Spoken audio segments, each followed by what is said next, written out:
After my previous video on the flaws of the NHS pension, a friend corrected me that a lot of people are still in the previous 1995 scheme pension. So I had to go and research the 95 versus the 2015 NHS pension scheme. And the differences, the dependent benefits really shocked me. Firstly, the lump sum payment your family will receive. So if you were to pass away, your family may receive a lump sum payment depending on when you pass away. And this aspect is the same, whether it's a 2015 scheme or the old 1995 scheme. If you were to pass away while you were still working and contributing to the NHS, your family will get twice your annual income. Say your annual income was about £50,000, your spouse will receive twice that as a lump sum, so £100,000.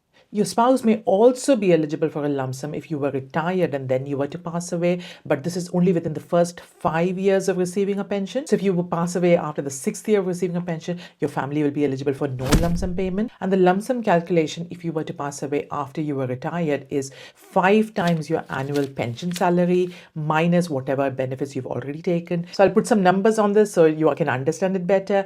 Say you had an annual pension salary of about £30,000 per year, and you die in after 2 years of receiving your pension. So 5 times your annual pension is 5 times 30,000 is £150,000.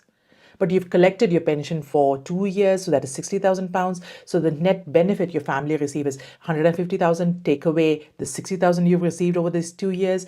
So the lump sum they get is £90,000. But be very clear, your family receive this lump sum only within the first 5 years. If you pass away after the first 5 years of receiving your pension, your family get no lump sum. Next is the spouse's dependent pension. And this is where the old 1995 is far more generous than the current 2015 scheme.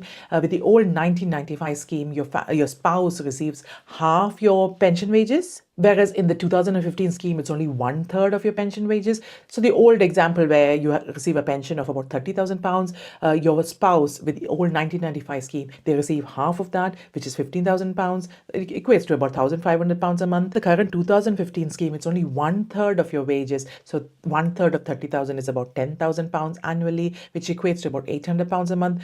So in the 1995 scheme, the spouse gets far bigger pension than in the current 2015 scheme. Next is the children's dependent pension. And as you can imagine, the older 1995 scheme is more generous than the current 2015 scheme, but the age limit is still stuck at 23. So if you're over 23, your children do not get any pension. So if you and your spouse were to pass away and your child is over 23, they do not get any money from your big pension pot that you may have collected over the numbers of years working in the NHS.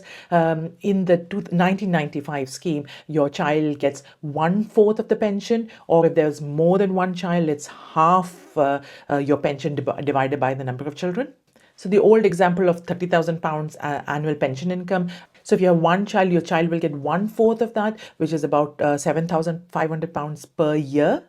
And if you've got more than one child, it's half those wages. So £15,000. So half of 30 is 15. 15 divided by how many other children? 2, 3, 4 children. Whereas in the current 2015 scheme, it's far less generous. It's 1/6 of your pension salary for one child, or 1/3 for more than one child. So here is the troubling part. Your NHS pension will look after you very well till you were to pass away, but the financial security for your family after you're gone is quite restricted and limited. So that's why it's quite important to set up your assets outside your NHS pension if you can afford it. Look at having a life insurance policy, not just your lump sum from your NHS pension payment that comes besides your lump sum from the NHS. Look at other investment forms, whether it's an ISA, whether it's a lifetime ISA, whether it's an additional pension for your spouse. Making sure your family is not just reliant on your NHS pension source, have other sources of income that they could dip into in case of need. The bottom line here is to use your NHS pension